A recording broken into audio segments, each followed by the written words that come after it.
Hello everyone, this is Dr. Webb. In this video we're really going to be changing gears pretty significantly. We're going to start talking about approximating area under curves. So I thought the best way is to just jump in with an example to talk about how we're going to do this. So here's some curve, and our goal is to figure out what the area under this function is between x equals 1 and to x equals 4. And so when we say under this function, we really mean between the function and the x-axis. So as you can see, this is not some nice geometric shape. You know, we know how to take area of rectangles, triangles, even circles, but generally curves don't give you such nice shapes like that. So how do we do this in general? And so really the first thing we're going to do is we're going to say, well, rather than trying to figure out exactly, let's just try and figure out how we can get a good estimate. Okay, and so looking at this right now, it's a little bit hard to see where places are. So let's put in a nice little grid. So here we've put in a grid, so all of these squares are 1 by 1, so their area is 1. And so looking at this now with these squares on here, it actually makes it not too bad to approximate the area of this, because to some degree we could just kind of count squares, estimate squares that do this. So say, looking at this, you know, between 1 and 2, you know, this little bit up here, triangle there, it looks like maybe it's about the same area as that here. And so I could estimate that area between and those two right there is those two squares. Same thing, that little bit of area right there, I could imagine that's about roughly perhaps the same area as that bit missing in that square there. And so I can maybe estimate the area with those two squares. And so that would give me 3 and 4. And then for this last one, well, it's a little bit hard to, you know, count these. There's definitely a little bit less than it. But I would say total, maybe there's another 2.5 rectangles between 3 and 4. So, you know, if I took that sort of height right there, 2.5, maybe it looks like maybe the area of that rectangle maybe is equal to the area of the yellow region there. And so that would be adding another 2.5. And so I've got 2 rectangles there, plus 2 rectangles there. 2 plus 2 is 4, plus another 2.5. 4 plus 2.5. So that's 6.5. There's a rough estimate on how many on the area of this. And so looking at this, you know, question would be, well, what could we do to make our estimate better? And so in this, we're kind of limited by the size of the squares. So if we made the squares smaller, it might be easier to get a better estimate. So here's the same graph, the same function. All we did is we increased the number of squares. So before, the old squares were 1 by 1. The new squares are 1/2 by 1/2.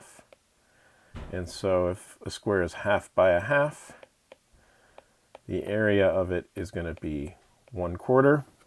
So if we roughly count the number of squares that it is, and then divide that by 4, that's going to give us perhaps a better estimate for area. So maybe between these two, between 1 and 1.5, maybe that area looks about right.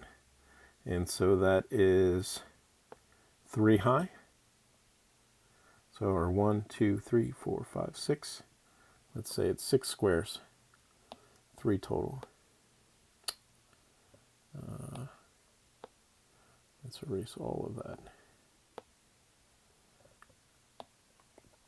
So this is, well, it's 3 high. It's 3 by 1/2. Is this rectangle? 3 times 1/2. Maybe for between 1/2 and 2, we say that it's right there. And so this would be 1.5.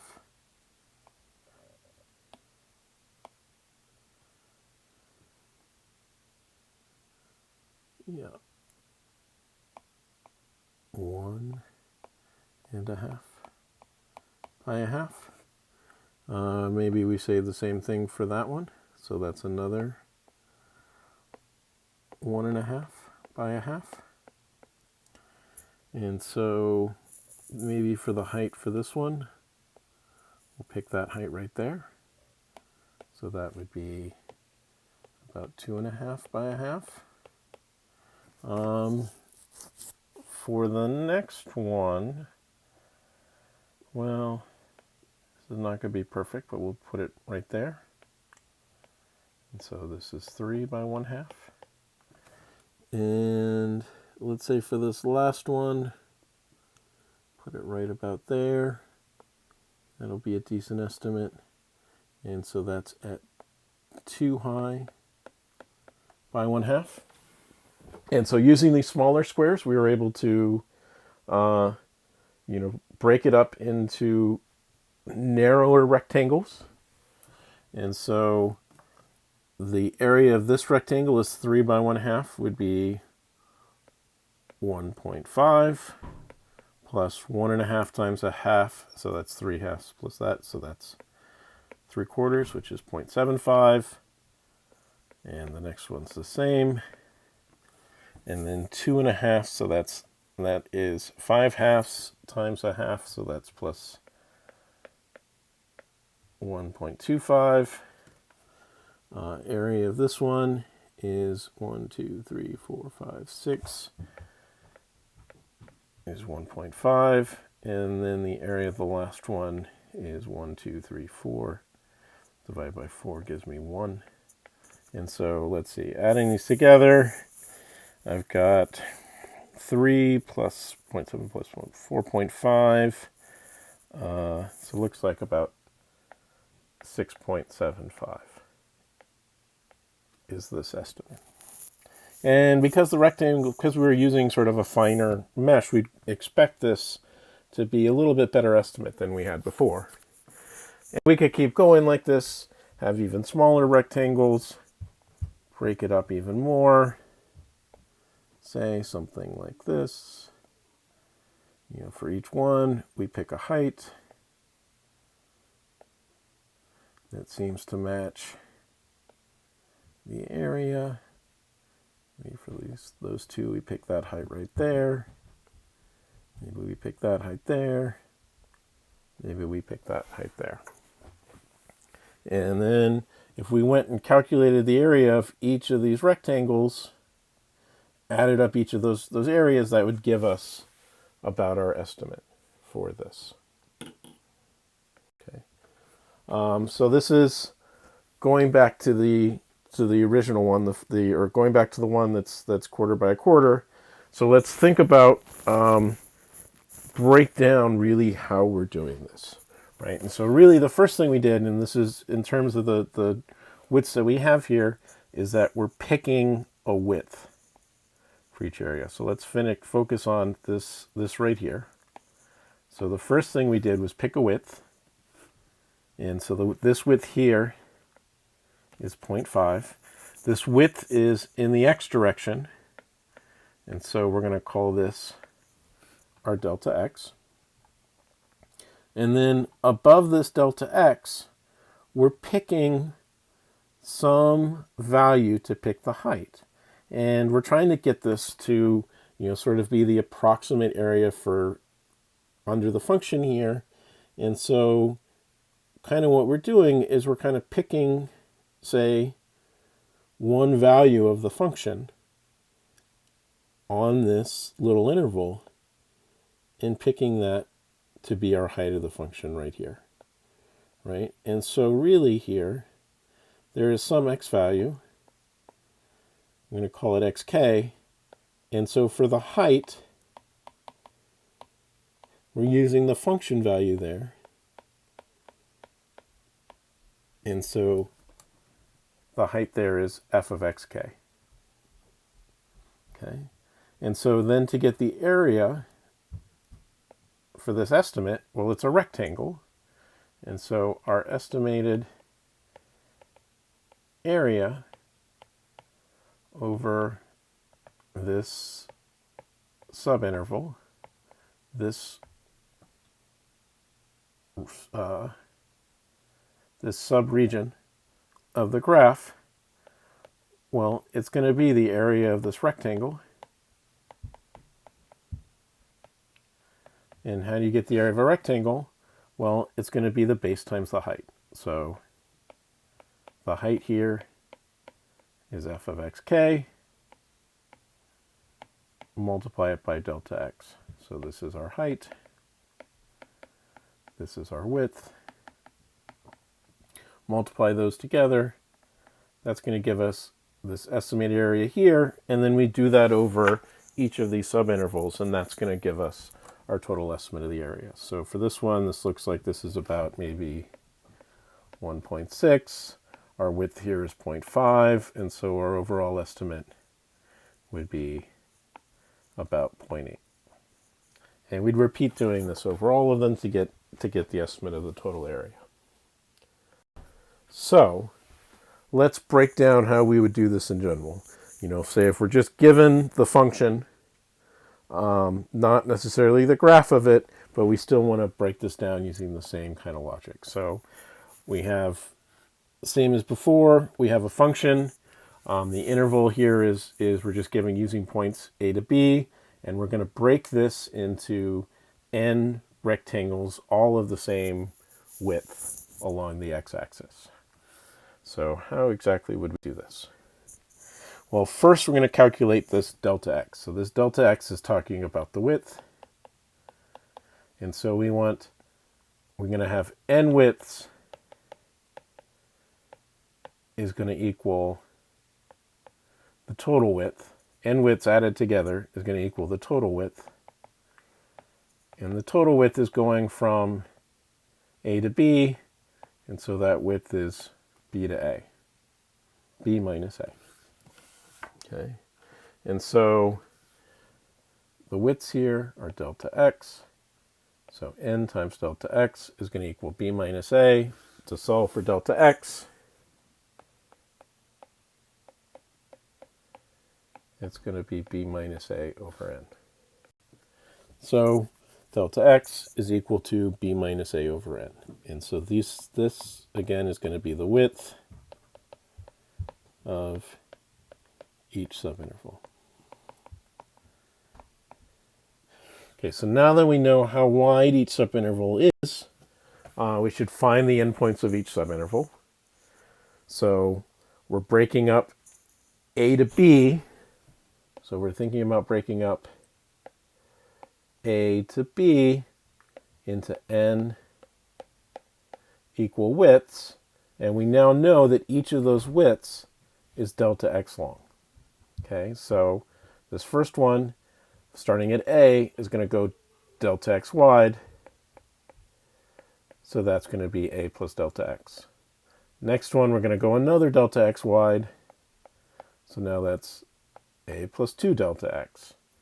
Another one, we're going to go another delta x wide, so that's going to be a plus 3 delta x.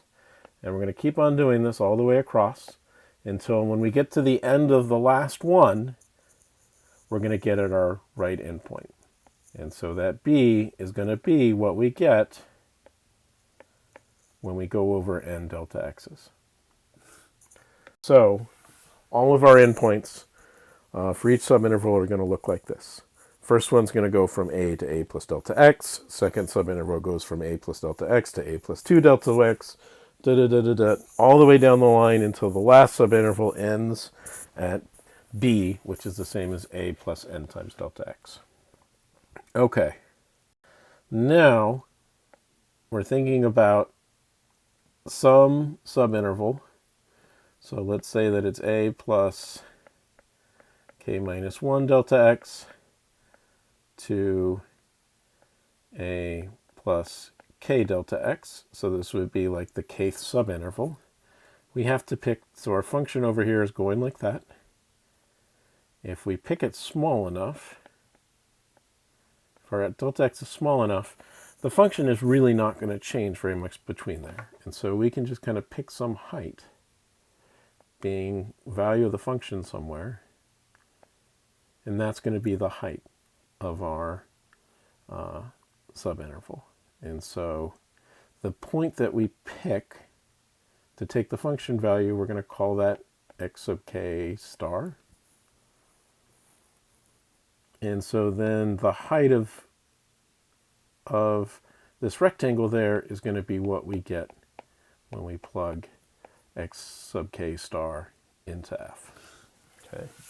And so there's lots of different ways that we can pick it. I've been sort of just picking it kind of ad hoc. You can come up with very systematic ways of doing it. And so, yeah, so our heights are going to look like this. And so the question here is, how do we pick these xk stars? So the short answer is it doesn't really matter so long as it's in the interval. The longer answer is you can kind of choose any way that you want to. And so some commonly picked ones is for each subinterval you can always pick the left endpoint. Or for each subinterval you can always pick the right endpoint.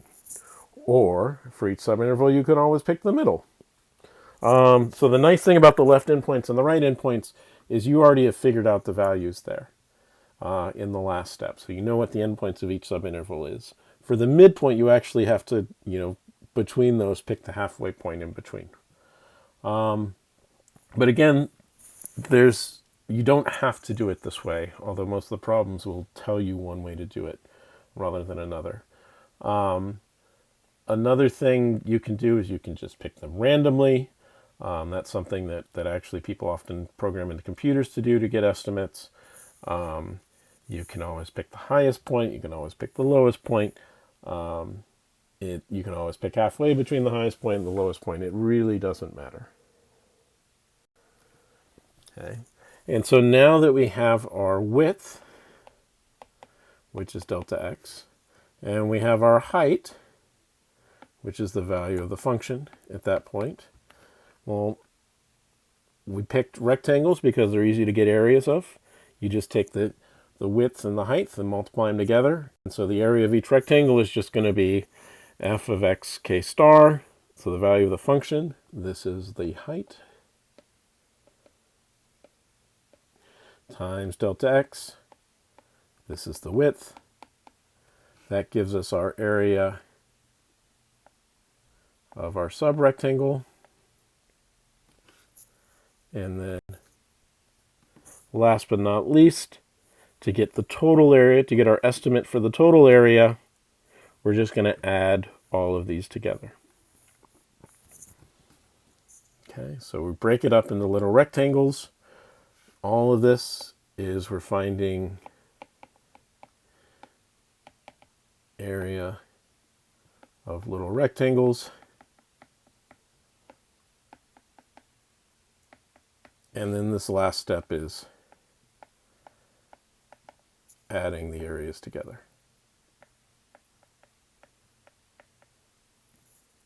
Okay, so let's do this as an example. So here's our function, 8 plus 3x minus x squared. We're doing it between 2 to 4, and we're going to use the midpoints of 3 rectangles. So first thing we got to do is we've got from 2 to 4, and we want to break this up into 3 even bits.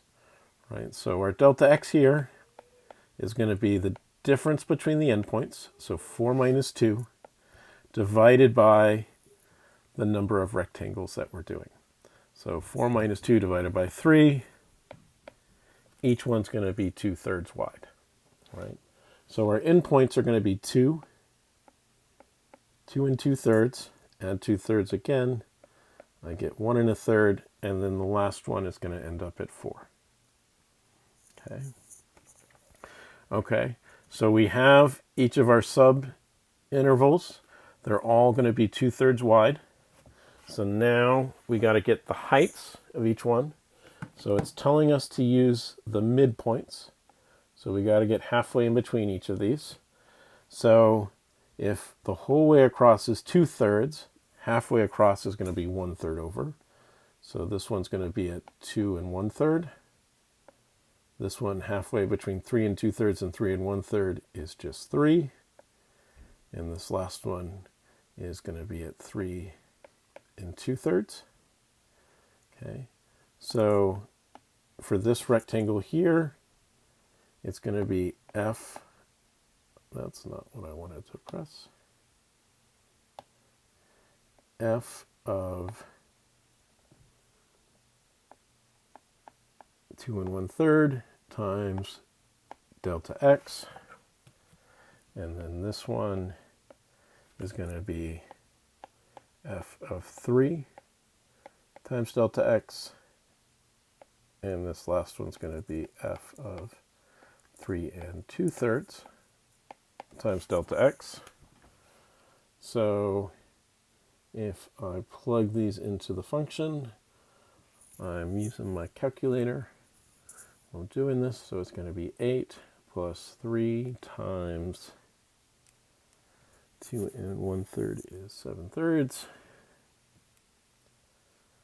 minus 7/3 squared. And so this is giving me 9.556, and then I have to multiply it by delta x, which is 2/3.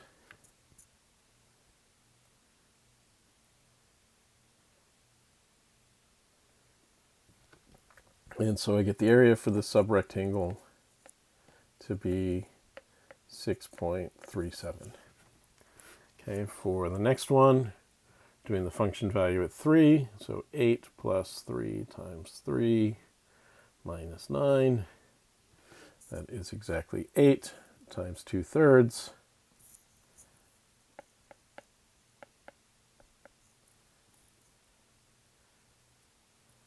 Eight times 2/3 is 5.33, going on forever. And then last but not least, 3 2/3. So 8 plus 3 times 3 2/3 is 11/3 minus 11/3 squared. So this one is 5.556, and then multiplied by 2/3 for the delta x.